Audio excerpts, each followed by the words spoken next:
If you got bad credit, it's time to make money. You got an income problem, not a credit problem.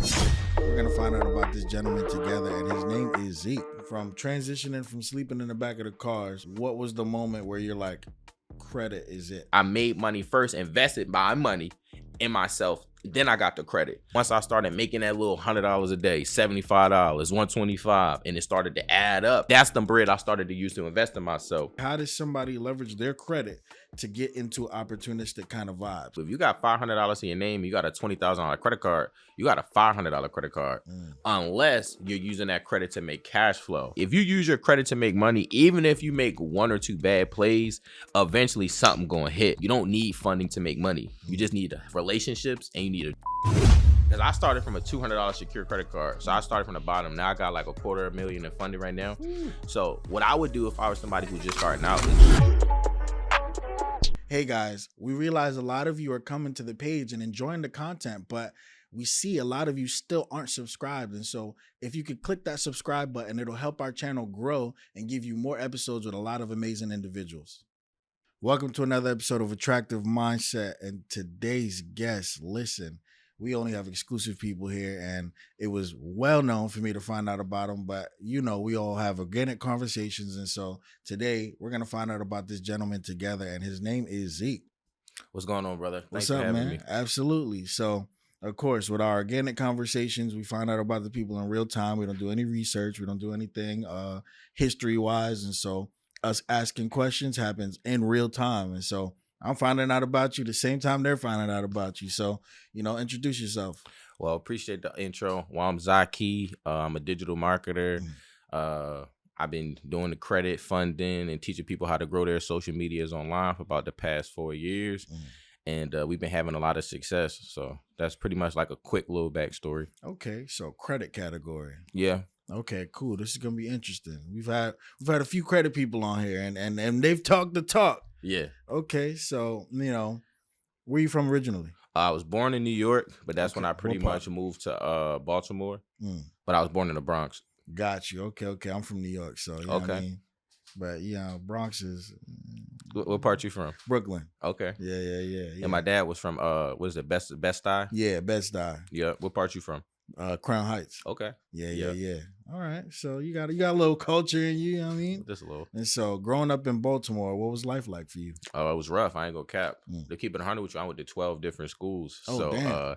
yeah, you know, my mom, she always had a problem paying the rent. So we always ended up moving because she couldn't find jobs or she couldn't lock in. So yeah, I went to 12 different schools. I went to like 3 different elementary schools, 4 different middle schools, and like 6 different high schools all throughout my career. So growing up in Baltimore was super rough just because it's already the hood. Yeah. But now I'm switching so many schools, so I can't really build those connections with people because they don't really trust that I'm gonna be there. So it was rough. You know, we living in the projects. My mom's not making a lot of money. Seeing kids strung out on drugs sometimes. So I just wanted something more for myself, which is why I got up out of there. Got you. And so what was like the standard job that your mom used to work at that time? Honestly, anything, bro. Like my mom, I always say she's like a Caribbean because, you know, Caribbeans do everything. Facts. So my mom pretty much cab driver, sales, doing hair, like literally anything she could do to keep the lights on, she tried. Hustling. Yeah. Definitely hustling. Okay, cool. And you didn't have any other family members around, or it was just Nah, it was mostly me and my mom. Then I had a little brother when we was 8. Okay. But you know how it is, like he would kind of be back and forth with his dad and my mom. So it would mostly be just me and my mom figuring it out. Okay. And no father figure present? My dad lived in New York. Got so what's crazy about my pops is we was cool. It's not like he wasn't in my life, but I always say like he gave me this one trash haircut in middle school, and it was like he was already rough around the edges, but he gave me this trash haircut, and that's when I was like, me and him got into it. And then kind of after that, we really never got back on kind of together because my grandmother passed away, so he kind of didn't know how to like look at me without seeing his mom in a sense because their relationship was a little rough. So that haircut plus, you know, my grandma passing away kind of like tore us apart. So it was really just me and my mom. Got you. Okay. And so did you have any other entrepreneurs in your family, or were they, you know, have people graduate from college, that kind of route? I mean, my mom was an entrepreneur. You know, she did hair. She hustled. She tried. I ain't gonna cap. My mom did, you know, sell little stuff she wasn't supposed to because she tried everything. You know what I'm saying? If you're watching this right now and you want to make your first 6 figures using credit, make sure you tap into my class this Thursday night, blueprint2capital.com. I'm gonna be breaking down how to make money with bad credit. I'm gonna be breaking down how to turn your content to cash. So make sure you tap in this Thursday night, and I'll see you there. So I seen my mom. And my mom ended up going to prison. So when my mom got out of prison, I seen her open up her own hair shop. That's when she started kind of getting her life together, figuring it out. But I was already 17 by this time. So it was kind of not too late, but it was kind of too late because I'm already about to go to college. It's kind of like, I wish you would have did this a little sooner, but it is what it is. So I got to see her turn her life around from being like a convict to being somebody who had a successful business. So that was something that kind of changed my life, like seeing that she was able to go from not having nothing, no resources, to being able to start providing for herself and me and her kids. And my great grandfather, he was like a tycoon in the Bronx. He owned like dry cleaners and a bunch of real estate too. Gotcha. Okay. Now that's interesting. You know, how long was she away for? A year. Okay. And who'd you stay with during that time? My uncle. Got you. Okay. And so you now in high school, getting ready to go to college. What did you go to college to study for? Mechanical engineering. Okay. It's definitely a different route. You don't hear that answer too often. All right. What made you get interested in mechanical engineering? Money. So you weren't passionate about mechanical engineering? Just saw the money. I like using my hands. I went to an engineering high school. So, well, for like 1 or 2 years, I went to an engineering high school. So it piqued my interest. And obviously, I didn't want to struggle. So I'm like, who's making the most money? You know, doctors, lawyers, engineers. So I went to school with the wrong intention. Let me just thinking about the money versus like, what do I like to do? So fast forward, obviously, I didn't fulfill that journey of getting my degree in mechanical engineering just because I had no passion in it. Got you. Okay. And so did you end up graduating from college and everything? Nah. Okay. So what happened along there? How long were you in there before you're like, man, 3 years. I was a good student. I was on the dean's list. But what happened was I was broke. So I got tired of being a broke college kid, going to parties and looking at my professors like, bro, I saw a bro wear the same fit all week.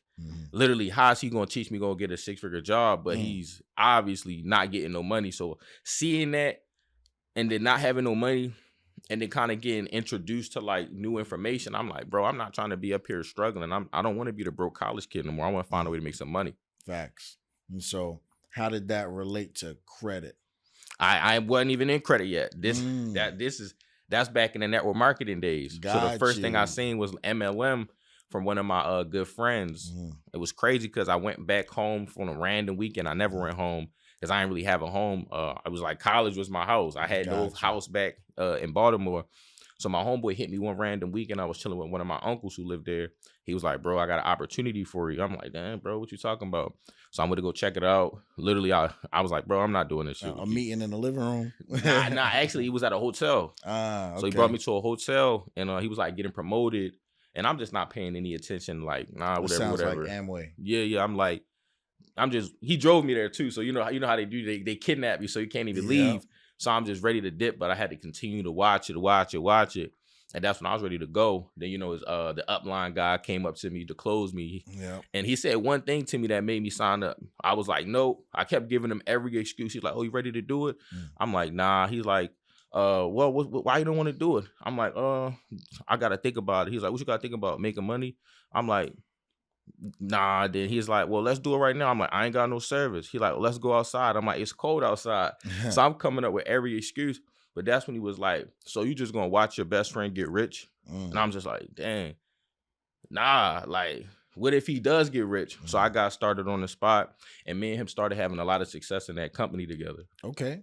And so, I have a network marketing background too. And what I can say about network marketing is it takes you to the next level from the connections that you meet. Even if you don't even make a lot of money in network marketing, just the connections, the mindset, the structure. They teach you got to read a lot of books. You got to invest into, your education to get to the next level. But network marketing, I used to think it was a scam at first. They all label it as a pyramid scheme, but it's really not. You know, it's an MLM, which is exactly what it is, multi-level marketing, but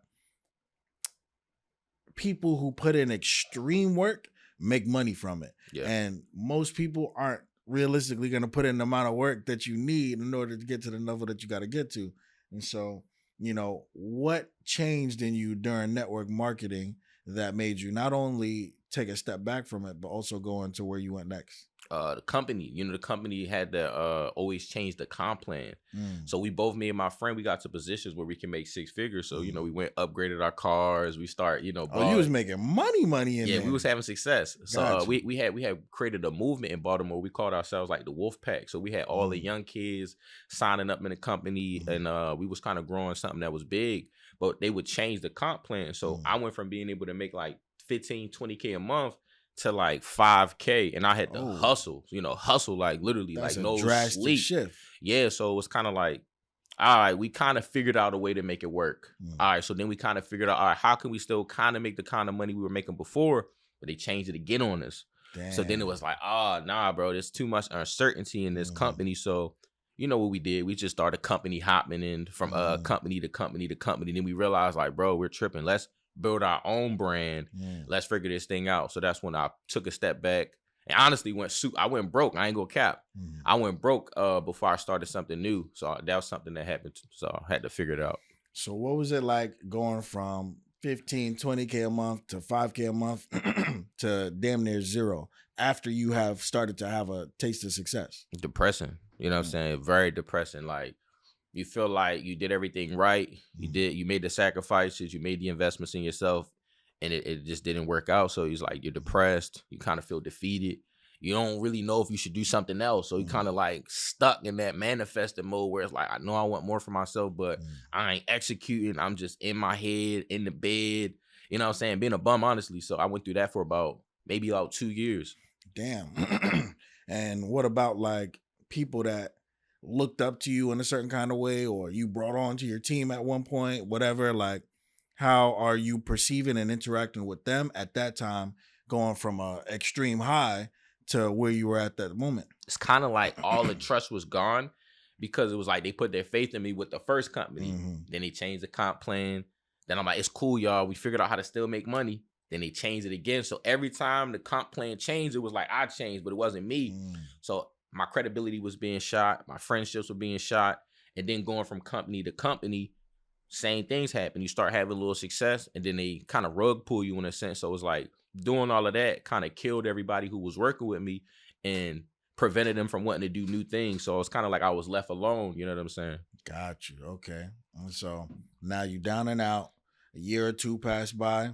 What happens next? So what happens is I'm still living in Baltimore. Okay. And what happened, the thing that really happened in network marketing is I was driving my car and I got in an accident. And this when I realized, like, dang, MLM is just a high paying job. So I got in the accident. And when I got in that accident, that's when everything went downhill because I couldn't go to the meetings. I couldn't meet up with my team. I couldn't do nothing. And I was really hurt too. So, and my bills were still there. So my bills keep coming. We just upgraded our cars. And I still got to make the payments on the car that I don't have. I got to pay my rent. I got to pay some of my team's bills because you know how it is when you're doing MLM. It's like you taking care of people. Yeah. So I'm taking care of my friends that's in the business with me. And then it just got to that point where it's just like, man, I can't do this no more. And that's when my girl, I ain't gonna cap, she started taking care of me. So then she started taking care of me. And then it got to the point where it's like we moved in together, or I moved in with her. And then after kind of like maybe about a year, we was like, you know what? Let's do something different. So we moved to the West Coast. Hey, shout out to the ladies out there that's willing to stick by their man when their man gets down and out for the moment, because that's not especially in today's day and age, that's not something that you hear that often. You know, the internet likes to promote the women that, oh, I'm a boss chick, like I'll do this and that, and I'll a man gotta pay for everything and do this and whatever. But there's specific women that are willing to step up to the table to cultivate that relationship, and that's love on a different type of level. Nah, in fact, that's why she don't got work no more. I got her on payroll. She don't need to do nothing. Oh, he said that's why she don't got to work no more. Okay, so y'all moved to the West Coast. Walk us through that process. All right, so we moved to the West Coast because I had family in Vegas. So that's when I started staying with some of my uncles, and we were trying to learn new things. Like, I'm trying to figure out what am I going to do next. So I started trying to learn Forex, like literally drop shipping. So I'm trying to learn any skill set that I can while I'm at my uncle's house. So I'm probably there for about 6 months. And things is rocky because ain't nothing working. You know, I'm losing all my money trading. I'm not really good at it at that point. And the drop shipping, it takes money to do it. So I'm like, dang, man, I didn't know I needed money to, advertise and get creatives and do stuff. So I'm like, and I don't want to work a job. I still got that pride mentality where I don't want to work for nobody. I already had success. So I'm just struggling. And me and my girl living off her credit cards because she ain't got no job. I ain't got no job. So she had like my credit's gone by this point. My credit's shot. You know what I'm saying? I forgot to talk about that, but my credit's gone. But now we just living off of her credit. She had like a nice like $8,000 Chase card back in the day. So that was like $100,000 to us. So we living off of that probably for about another 6 months. And that's when hit even more rock bottom because it ain't working. Yeah. So we moved in with my mom because she had just moved out to Vegas too. So we moved in with her. Still kind of like prideful, don't want to get a job. So me and my mom starting the class because she like, bro, what are you doing? Like, you're not doing nothing. Like, get off your ass. Like, so then it's like, me and my mom started to get into it a lot. So she kicked me and my girl out. So now we ain't got nowhere to go. Like, we literally asked out, nowhere to sleep. I called my grandfather. I called my uncles. I called everybody else. Like, hey, could you send me something? Nobody sent me nothing. So literally we had to, it's crazy to think about it, but it was a street in Vegas where it would be like, you know how mechanics be having all the cars. It was like a bunch of mechanic shops, kind of like how this looks out here, like a bunch of mechanic shops, right? Yeah, like, but all the parked cars would be out there that they were working on. So I was like, let's see if there's any unlocked. And it was one unlocked, and we literally slept in some cars for a few days until we kind of figured out what could we do next to get on our feet. Damn, and she stayed and rocked with you through all of that. Bro, I don't know what is wrong with her. I'm like, something's wrong with this girl for her to want to go through all of this, and she ain't have to because she already got a degree. You know what I'm saying? She was already successful, and I kind of made her think the way she thinks, where it's like, nah, we could be bosses. We don't got to work for nobody. So then I programmed her, but then it's kind of like, it makes you lazy in a sense because it's like, nah, you got to earn it versus just expect it. You know what I'm saying? So yeah, she stuck with me through all of that. That's why I value her so much. No, that's powerful. That's super powerful. And so now here comes the rocky part of the story where you make the comeback. And so from transitioning from sleeping in the back of the cars, what was the moment where you're like, credit is it? Still ain't there. Still ain't there? Still not there. So before we got to credit, my girl, she had a skill of being able to fix resumes. So what happened was we sleeping in the car for a few nights, and that's when her mom was mad at her because she just left Baltimore to come to Vegas. So they felt like she's leaving the family behind and choosing me over them. So she finally got her mom on the phone. Her mom gave her $200. Like, and then I don't know if you know anything, but they got spots that's weekly spots in Vegas, right? So we went and got a weekly spot. It was exactly like $180 for 7 days. Like we only had 7 days to figure this shit out. And we didn't figure it out. Damn. So we didn't figure it out, right? And but what was crazy was like while we was there, we started kind of doing the right stuff. We started kind of like working out, start trying to meditate, and start trying to position ourselves to get back on our feet. But that 7 days, we ended up having to move into a different weekly spot, you know, sleep in some more cars again, figure it back out, get another family member to give us a little bit of cash. And by that next weekly spot, that's when we was like, you know what? You know how to fix resumes. I know how to market because I was already in network marketing. So we kind of paired both our skills together. And that's when she started doing resumes, and I started finessing on Facebook, like promoting in Facebook groups, like going crazy. Like I'm giving them some sauce right now. So if you down bad, Facebook groups is your friend. It still works. So we was going in groups where it's like black networking groups or like black where we at right now? Black Miami, you know what I'm saying? So we would go in a Black Miami group and be like, who needs a resume?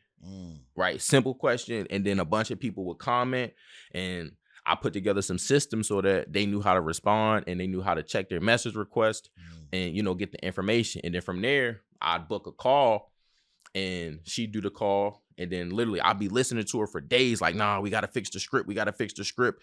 And then literally we got the script right. And then she started closing people on the phone, making 200. Jeez. So then we started running it up out the weekly spot.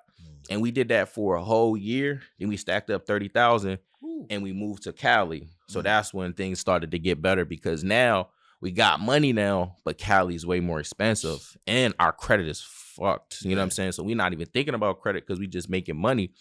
And that's when I found the credit algorithm on Instagram. You know, I started seeing Runway Billionaire. I started seeing Him 500. I started seeing all of these people talk about credit. And I knew my credit was trash. I'm like, dang, these guys going crazy off the credit. I need to figure this thing out. But I was intimidated because I'm like, I don't know how to get started. So I bought a couple ebooks, didn't do nothing with them. I paid somebody to fix my credit. They ain't fix it. And what the worst part about that story is they wasted my time. You know what I'm saying? Not about the bread, but it's the time they wasted. And then after that happened, I'm like, you know what? Let me lock in. Let me buy some information. So I bought the, I think he had like a $500 credit repair course. Who, him? Yep, back in the day. I couldn't afford the $3,000 package. So we got the $500 joint. And I took that information, fixed my credit in about 4.5 months. Got my first Navy Federal card for like $3,500. And that's when it was up. You know what I'm saying? Bought a Facebook ad course for $2,500. Didn't realize, I'm like, oh shit, I need money for ads. So that's when I'm like, dang, well, we're going to have to figure this thing out. And that's when I started doing social media. So I was using my credit to promote like social media, like ads, running ads to let people know, hey, I'm good at social media. I can post your content. I can give you ideas. I can help you market your brand. So I did that for a few years. That's when I started getting into more credit and funding and kind of like combination of content and credit. So like teaching people how to leverage their content and credit to create cash flow. Fire. Okay. Nah, that's fire. Okay. And so now you build this business, or you're building this business. You know, what's the next set of steps that starts to begin to happen in you becoming an actual company front, where it's like, okay, cool, I gotta get a team, I gotta, this and that, and I'm gonna advertise it to the masses, and the full rebranding of your social media? I was getting burnt out from so after the resume business, my girl, we shut that down because obviously she didn't really like doing it. She just did it because she had to. Yeah. So that's when she didn't really have to work anymore. So at that point, I'm like, I'm gonna just cover all the bills. You know what I'm saying? I'm gonna handle everything now. And what was crazy is I skipped the part where I was doing DoorDash during that time, right? So I was doing DoorDash when we first moved to LA because it was expensive. So I'm like, I need to make some extra bread. So I'm doing DoorDash, and I kind of got addicted to it because I was living by the beach. So I was able to make money riding my bike. So I'll be riding my bike around the Santa Monica, Venice Beach, making about $100 a day, you know what I'm saying, give or take. So I started making like $3,000-$4,000 a month. And I'm like, I wasn't making shit, you know what I'm saying? And this is my money now. It ain't the resume money that I'm splitting with my girl. So like now I'm starting to get my confidence back. And that was a key factor right there that I jumped over, because while I was sitting down being broke, you know what I'm saying? That's when I felt the most vulnerable, because it's like anything my girl would say to me about finances, now I'm irritated. Now I'm insecure. But once I started making that little $100 a day, $75, $125, and it started to add up, and I made $800 in a week, I'm like, damn, I ain't made $800 a week in a minute. That's my bread. I don't got to share with her. So I got addicted to it. And that's when I was able to stack up like $5,000 doing it in a couple, probably like 2.5 months. So I was like, dang, and that's the bread I started to use to invest in myself. But what happened was I got comfortable, still doing the DoorDash versus like taking the information I had. But that's when I was doing the delivery and on my bike, and somebody ran the stop sign and hit me in my knee right here. And that was like the wake up call, like, dang, bro, you just got hit, put your life at risk to make $5, because it was a $5 delivery. Damn. And I'm like, damn, bro, you worth so much more than that. Like, it's really time to lock in and really like figure this thing out, versus kind of like just doing things because you can. Like, go out there and figure this thing out for yourself. So that's when I started locking more into like the digital marketing and figuring out credit and all of those things right after that happened, because I'm like, I can't keep trying to, do deliveries, get hurt. And, people be treating you like you a bum, you know what I'm saying? Facts. You handing them their food, your hand touch theirs, they like, they feel like you a homeless person. Like, nah, bro, I'm just giving you your food. So feeling that, it was like, I ain't trying to feel that no more. And so where did you start to develop like the sense of, okay, this is what I'm going to do, and do it full time with the credit?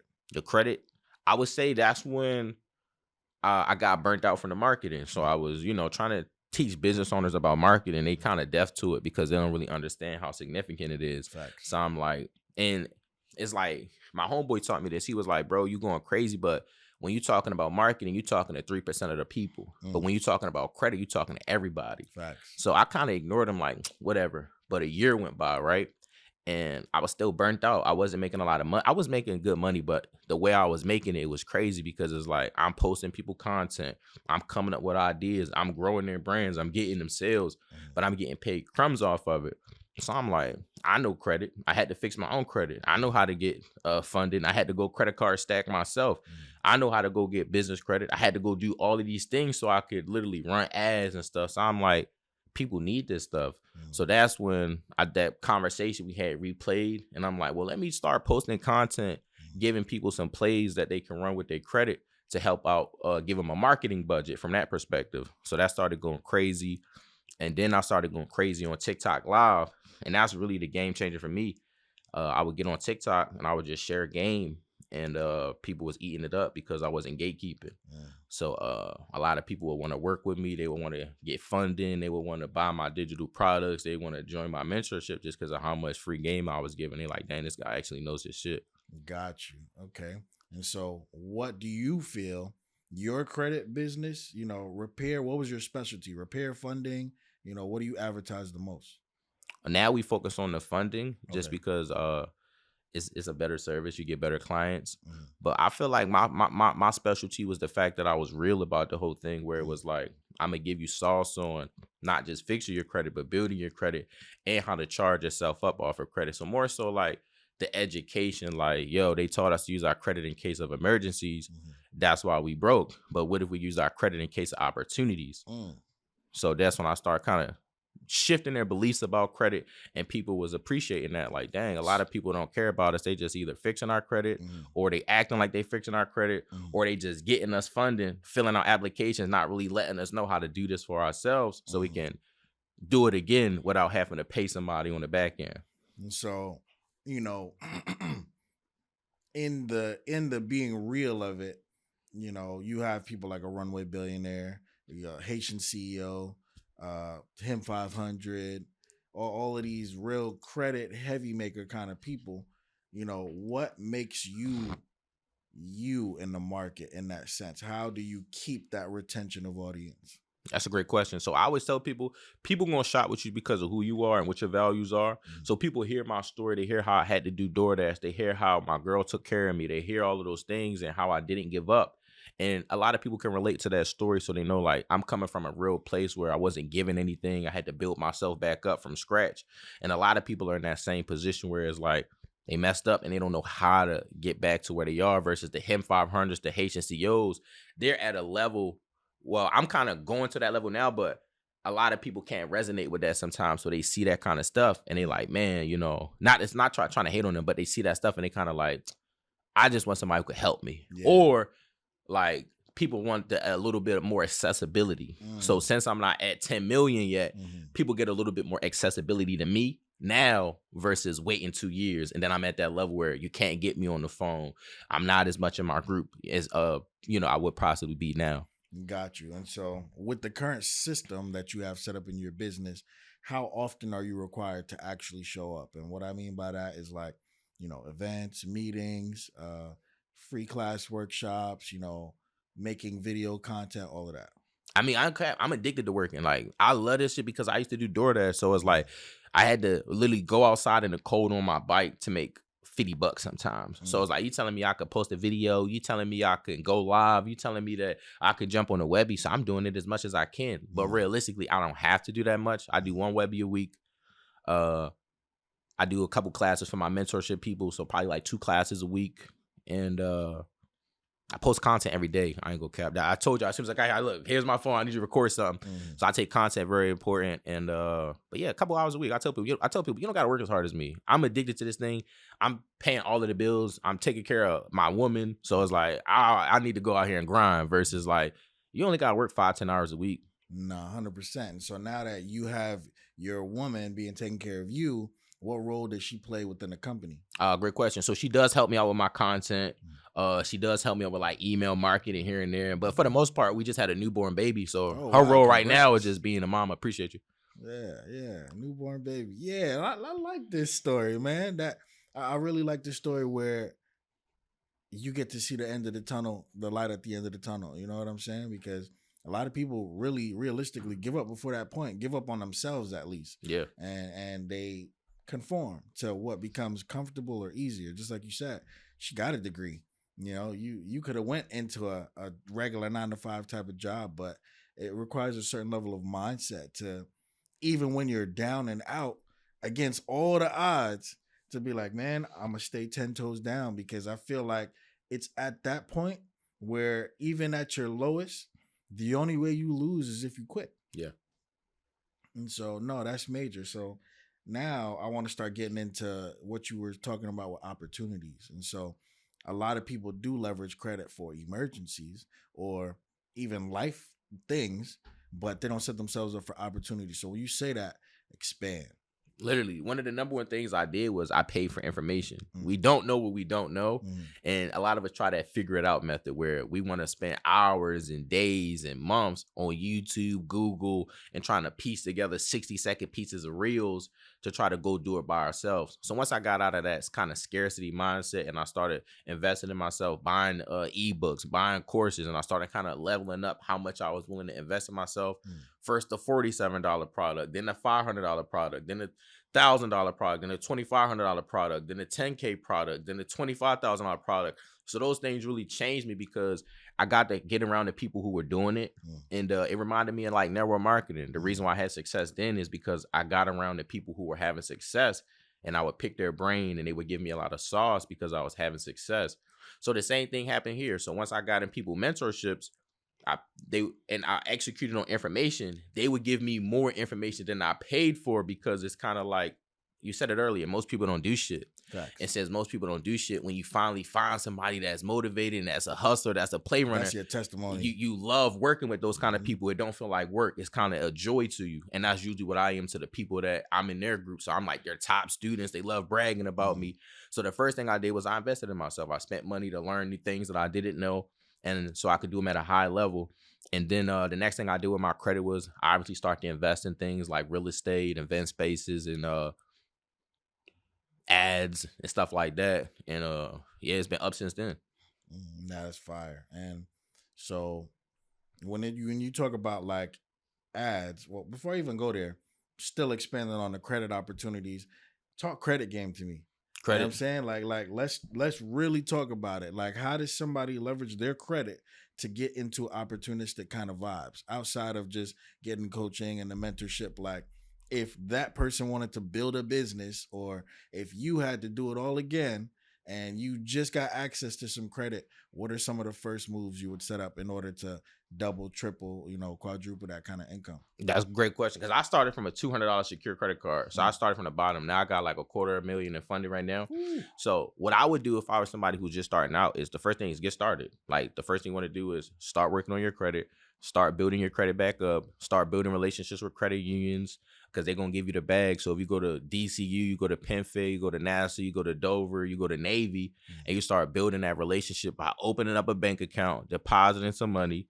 While you're fixing your credit, they're going to give you pre-approvals before your credit is even fixed. So now you're going to get probably a $1,500, $2,000 credit card, and you still might have a collection or two on your credit report because you started building that internal relationship with them. So I would tell you, get started, start building those relationships, because that's how you get involved with funding a lot faster than you would think. And I always tell people, like, if you was a bank, would you approve somebody for funding if that person didn't have an account? True. Like, it don't make sense. It's like, how are you going to pay them? How are you going to make a minimum payment? Facts. And once I say that to people, a lot of people are like, nah, I wouldn't. So I'm like, exactly. So go open those accounts with people you want to get funding from, and start using them a little bit. But once you get some funding, the number one thing I feel like anybody should do is invest in themselves and learn something. So you don't got to go buy the 10K mentorship yet. You know what I'm saying? You can invest at the $500, maybe $1,000, and learn from somebody who's doing it. Learn from somebody who's actually credible in a skill set. And one of the first skill sets I would either choose is like digital products, because it's cheap, or either finding something on like Alibaba and trying to sell it on like TikTok Shop, because a lot of people like buying products. So if you can find a product that solves like insecurity, like beauty, health, a lot of people got like testosterone problems. So if you can sell a product solving that insecurity, use your credit, get the product, get somebody to make you a nice website, go find some creators, pay them about $300 to $500 to make nice creatives, run those as ads on Instagram and TikTok, and you really have a business just off of that. Got it. Okay. And so, is there a way for you when you're helping somebody fix their credit where you've ever came across somebody's credit where you're like, yeah, I can't fix this shit? I ain't gonna cap, no, because with my credit repair program, I always tell my clients, our job is to get the job done. So we gonna be working. So we behind here working. So we been getting people bankruptcies, all child support, student loans. It just takes a little bit more time, like for some certain accounts. But yeah, we be getting everything off. Some people will be pissed at us, like, oh, this taking too long. We don't want you to do our credit no more. We'll say, okay. And then 30 days goes by. They come back like, oh, I'm so sorry. Could you please pick up where you left off? And I'm like, of course, we got you. I understand you was emotional, but you probably went out there, tested the waters, heard some weird stuff, and realized, let me go back to this guy. So, and the number one thing I tell people, if you got bad credit, it's time to make money. Like, forget funding. Let's go make money because you got an income problem, not a credit problem. Expand on that a little further for them. And to keep it 100 with you, I like that you bringing up credit because a lot of people look at credit like, it is a glitch. It is a cheat code, but it made a lot of people lazy. Because they look at credit like it's a savior. No, facts. Versus like doing what I did. I got off my ass and I started doing DoorDash. So like I didn't just use my credit. I made money first, invested my money in myself. Then I got the credit. But most people just sit around waiting, wishing, hoping, praying to get credit cards, to get business funded, and they're not doing shit. They're not building the foundational work. So when they get the funding, it's pouring gasoline on what was working versus now they get the funding and they all figuring it out with somebody else's money. That's a very scary thing to do. So I feel like funding made a lot of people lazy because of that right there. They're not realizing like you don't need funding to make money. You just need relationships and you need a drive. And if you got those two things, credit is a bonus versus a necessity. Nah, facts. I really like that you said that because that's my whole MO. Like, I have videos on my page, me chopping it up with Marcus, him 500, all of them, Neo, everybody, you know what I'm saying? And they know me as the cash flow guy because I don't really utilize credit that much. Like, when you start to create businesses where cash flow is very prominent, very eminent, it becomes okay, cool. Like, yeah, you would leverage it in the sense of points, miles, all that kind of stuff. But outside of that, you're still using somebody else's money. Yeah. And even with using that money, you still get hit with interest rates. And that's giving extra money, no matter how small it is, because realistically, to people who are used to using credit cards, you'll start to understand that you can't just use a credit card unlimitedly and then pay it off and then they just gonna accept it. Like some of them, especially the smaller ones, when you first start off, like they're gonna stop you from doing that shit. Like a hard stop too, where you might get something, let's say early on, and this is targeted toward the early on people. You have a $1,500 limit. You start to get the knowledge of, oh, this card's giving me a little bit of points back or money back, cash back, whatever. I'm going to just swap out using my debit card for the credit card. Now, every time you pay something, $80, $100, $200, you trying to pay it off the same way. They will freeze that payment so that you don't get a revolving credit line back until maybe like a week and a half later, so you don't stack the points up as quickly.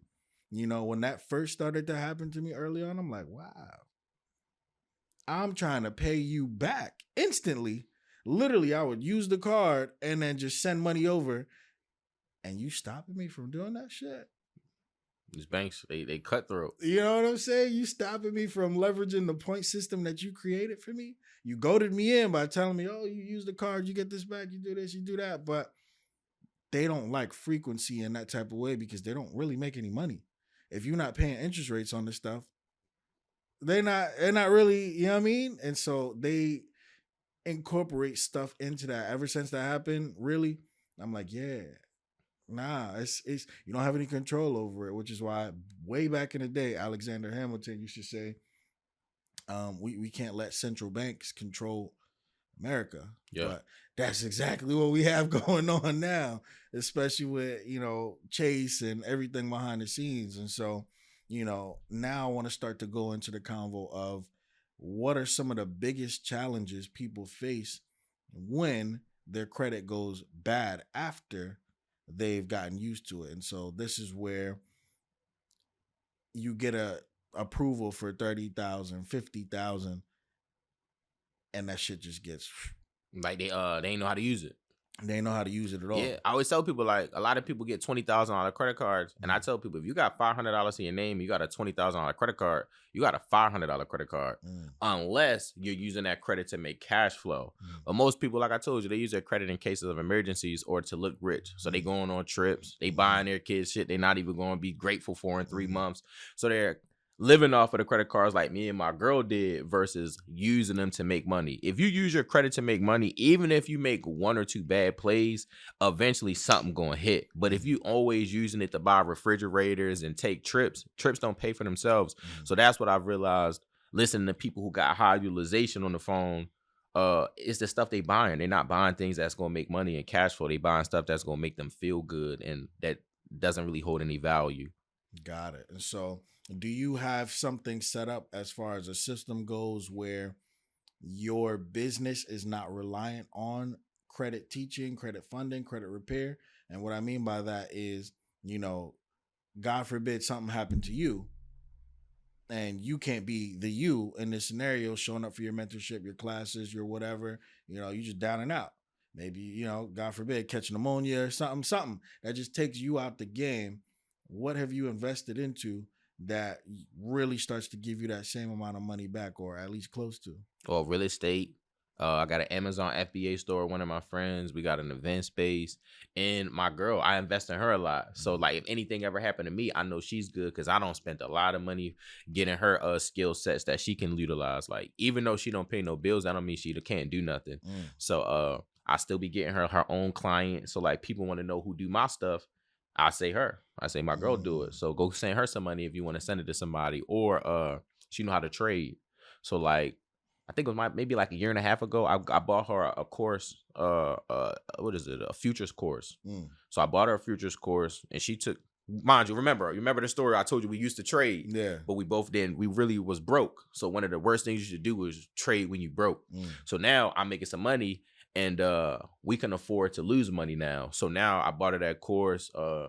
She started learning it. Then she got some funded accounts. I paid for some funded accounts for her too. And she got approved. So that's when she got her funded accounts now. She's getting payouts. She's teaching people how to trade. So if anything ever happened to me, I know my son's still going to be taken care of because I invested in his mother. I invested in properties. I invested in other things that are going to keep cash flowing. And I got life insurance too. So I'm, he's a beneficiary and stuff. He only 5 months, but he's still a beneficiary. Cooking. How old are you? 31. See, you cooking right now. See, that is the comment that I want to hear because most of the time, people get into things and they don't have a plan.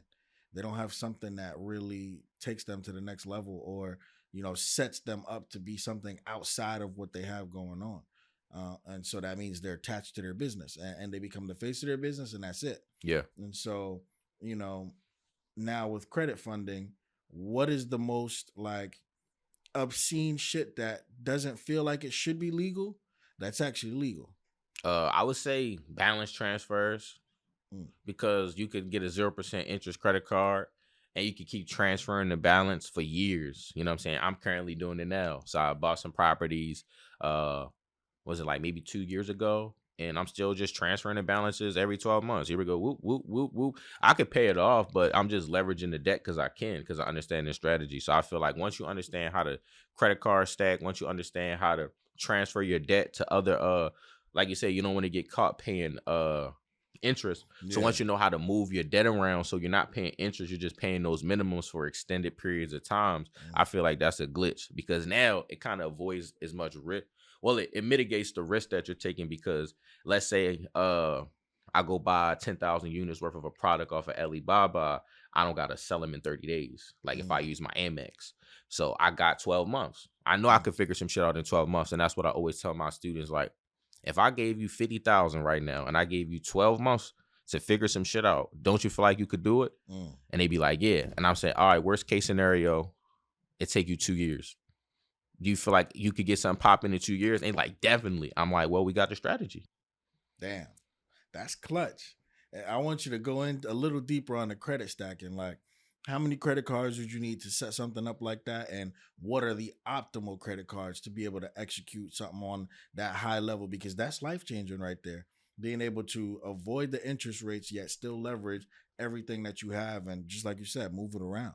Okay, uh so some good credit cards people can get starting out. Obviously, anything with Navy Fed because they give a pretty decent limits to start, Mhm. and you want comparable credit. So that's what when it's time to get business funding, a lot of people get denied because they don't have any comparable credit on the personal side. Mm. That's why I told them earlier, go attack those credit unions because when you attack the credit unions, they're gonna give you the $2,000 limits, the $3,500 limits. Now you're already hitting that data point to get more funding on the business side.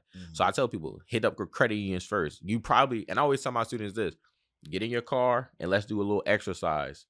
Drive down the street, see how many credit unions you drive by. Mm. A lot of people don't realize they're driving past money every single day. Mm. So write down the names. Well, put it in your phone, right? And then go home, check their website out, see what kind of products they offer. If they offer personal products, if they offer personal and business products, and find 3 to 5 credit unions that are next to you that offer good products. And then some extra sauces, call them up once you find them and ask them what bureau they pull from. They're going to tell you right over the phone. Mm. And then once you get that information, you could also ask, what's the minimum credit score you guys will approve someone Mhm. and things of that nature. And so if I wanted to get like the big name stuff, Amex, Sapphire, all of that, what would I need to be at? I say at least a 700, sometimes even like a 690. It's more so about that relationship. Mm. So like I don't help people get $50,000 chase cars who got collections on their credit report because they had the account open for a certain Mm. amount of time. They used my business banker and we was able to have a smooth process. But I remember when I was trying to get funding, I didn't know all of this stuff. So I'd be applying online. I wouldn't be having no relationship, no bank account. I ain't have no inside person who worked with the underwriters, and I would be getting denied even though I had decent credit. Mm. So I tell people it's like getting a job. If you want to work at Netflix, how would you get an interview? You gotta have an inside person. Exactly. You can't just be Facts. filling your shit out on Indeed Yeah. thinking it's really gonna work. But if Yeah. you know HR, you know somebody who could put your application in front of the right person, Mm. you're probably gonna be able to get an interview. It's the Nah, same thing with 100%. funding. Okay. And now, you know, But to get those nice cards, you gotta get the worst cards. You know what I'm saying? You gotta Mhm. build your way up to get the Chase and the Amex. So first, get those credit union cards. Once you got those first, you got decent limits. You use them correctly, then you could go get the Chase. You go get the Amex. You get any card you want.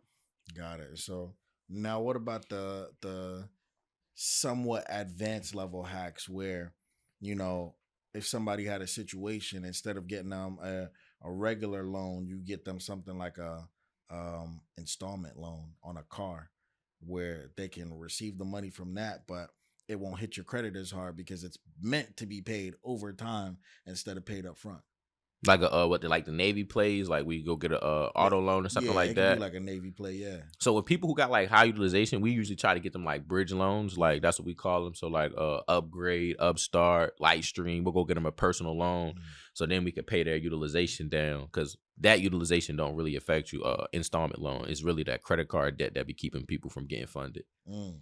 And so once they use that to whittle down their high utilization, what doors open up for them? Everything.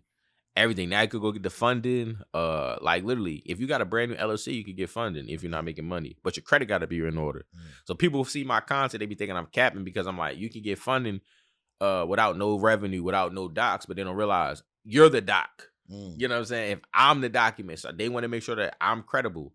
So if my business not making money, I need to be at least somebody they can trust. And your credit report is the biggest thing they're gonna look at. Is do you pay people back? Do you pay people back on time? And how much credit are you trying to get at once? 100%. And so when you say they can go get the no docs, everything with a brand new LLC, how much exactly are we talking? Uh, like I said earlier, if you got a lot of good relationships, so I got relationship people who work at Chase, U.S. Bank, Truist, PNC, Bank of America. So I work with bankers who literally help my clients get a lot of funding. So if you got relationship managers, you could get anywhere from 100,000 from just two of them. I held three fingers, but just three of them, and a lot upwards of like 200,000 if you use relationship managers, and then you go find some more regional banks and build a relationship and keep getting the bag. So you can get a lot of That's funding. clutch.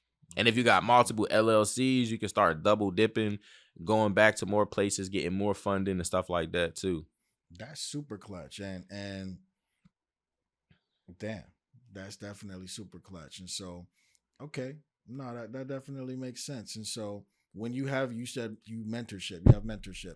How do you task that out? What makes somebody want to join your mentorship, and what's involved? So it's really a simple process. First, we're gonna get your credit right, and we're gonna help you make money while we fixing your credit by teaching you either how to start a funding business, help other business owners get access to capital, or I'm gonna teach you how to start some type of digital service like how we used to do the resumes. That's still a Mm, digital service. So we could charge anywhere from $500 to $1,000 because we helping somebody get a 6-figure job. mm, And that's who we would target. We would target people in tech. We're target high end people versus somebody trying to work at McDonald's or something. mm, And so they could start a tax business. They could start any kind of a digital service. It could be a fitness coach. So we're gonna figure out what they're good at. Start some kind of a digital service business if they don't want to do funding, and start helping to make about 10, 20,000 a month. So now it don't really matter that your credit is messed up mm, because you're making funding every month. I always tell people, would you rather make 10,000 or have a $10,000 credit card? mm, And everybody always says make 10,000. no, that's super clutch. Okay. And are you teaching people to like almost like a Him 500, almost like a recession proof kind of vibe where you're going to hold events and you have like the recession proof team vibe? Like, I don't know what the name of your business is. What's the name of your business? Smartphone billions. Smartphone Billions. Okay. And so, do you have any events that you want to plan, like Smartphone Billionaire Mastermind or anything like that going on? Yeah, actually, that's something I want to do this year. I want to have like a Miami mastermind, rent out a Okay. nice crib, fly people in. You live And out here now, or you just I live visiting? in Jacksonville. So I live Okay. in Jacksonville, probably like 5 hours away. Okay. Okay. And so you don't live in Cali anymore. No. I moved from California to Jacksonville to be close. My mom lived in Jacksonville. So after Ah. she left Las Vegas, she moved here. Well, she moved there, and I was away from my family for so long. Mm. And I also wanted to trade. So I was like, girl, we need to start being on the East Coast Yeah. so it'd be a little easier to catch these waves in the market. Okay. And so now you done 180'd your life completely. How does your mom feel about that? What did she say? You know how it is though. It's kind of like I'm still her son in a sense because I got her credit right. So I got Mm. my mom was like, "Ain't you the credit guy?" So she see all my content and be like, "Ah, my credit is it ain't where it need to be because of me because of network marketing." So I jacked up her credit, Mm. using it to try to get rich in network marketing. So I'm like, Mm. "Oh damn, I forgot, mom." So I had to get her credit right. Then we got her some funding, and now we're just trying to figure out what she wants to do with her funding, like because I don't want her to just do something she see me doing. I want her to do something she's passionate about doing so it don't feel like work. But she loves it. She's happy. She's always bragging about the fact that I helped her fix her credit. So she's telling all her friends. They always blowing up my phone trying to get discounts. Nah, that's super clutch, man. Damn, I learned a lot from you today, Z. I definitely want to commend you and give you your flowers on your journey, being able to be strong, keep your level head through the ups and the downs, and really build something that seems very generational. You have a smart game plan. You're fleshing things out, being able to understand like, yo, mentorship. If I want to really get to the next level, I got to pay for it on this end and that end, and then do a couple different things. And so, on a last question, when it comes to the state of economy, you have a lot of people that think about politics in a certain type of way. So, like a Trump, or if Kamala would have won, or something like that. Does politics have a big role on your industry? I would say yes and no, just because people are in our industry and people think stuff like that affects them. So it's gonna affect how they buy and how they think about buying. Mhm, So yeah and no, because people gonna need what I need. mhm. We sell money. So since we sell money, every business owner needs it. So it's not like when I was in network marketing, I'm trying to sell somebody some tea or I'm trying to sell Yeah. somebody something that they might not really need, Mhm. but I'm trying to convince them. Versus if I ask you right now, hey, do you need an extra 50,000 to improve your podcast? Hell yeah. Exactly. It's like, oh, well, let's go get you it. Mhm. Versus do you want some branded waters for your podcast? You're like, what are you Nah. talking about? So you know what I'm saying? So we Yeah. sell a need. So no matter if it's a recession, if Mhm. things are going good, people are always going to need money for their businesses. Got you. And who would you say is your usual type of target audience as far as like demographic wise? I ain't gonna lie, a lot of women mess with me. They hear my story, they hear how I'm taking care of my woman, they hear what I'm a good father, so they instantly feel good because they know I'm not trying to hit on them. They know, and then their mans feel good because they know I'm not trying to hit on their woman too. So women tap in with me a lot, and particular women who do real estate, nurses, and I say people also who run like digital services like taxes and things like that. They love who I do because now I'm showing them how to get the content, which is putting more eyeballs on their existing business, and then how to add funding to a service, to their services. So now they're bringing in an extra 6 figures a year, just getting maybe 5 to 10 clients. So they like, yeah, this makes 100% sense. Got it. Okay. Nah, that sounds super clutch, man. If people wanted to tap in with you to get their credit fixed, join your mentorship, even learn more about you, do their own research, where could they do all of that stuff at? Y'all can follow me at Smartphone Billionaire, or you can tap into my class this Thursday night. It's gonna be at Blueprint, the number 2 capital.com. So blueprint2capital.com. I'm hosting a class, teach you guys how to run up a bag with content and how to run up a bag with credit. So the 2 C's. Absolutely. Y'all heard it there first, man. And so at the end, we always do something what we call a gem drop. And so it's completely up to you. We've had people say no, we've had people say yes. But what I like to give back to my audience is, hey, if they've made it to this part and they understand that they made it to the end of the video, some people never even cash out on some of these things, but we like to give value back in real time. Somebody that actually might need the help or the product or the service or whatever. And so are you willing to do your mentorship to one person for free? Absolutely free. Walk them through the process of whatever you're going to provide for them. Yeah, if they're willing to execute. There you go. And so, as we always do, somewhere in the interview, we don't put it at the end so people can just skip to the end and read it. Somewhere during the interview, we're going to pop a secret code up on the screen. If you send that secret code saying attractive mindset to Z or myself, he'll help you out and he'll get you set up in the mentorship. Yes, sir. Absolutely. And so, man, there you have it. Listen, Z, again, I appreciate you coming on to the pod. And again, everybody, this is your host, Moneybag Rich. And as we always say, we look good, we live good. Life is good. Talk to us, we talk back, and we out. Let's get it.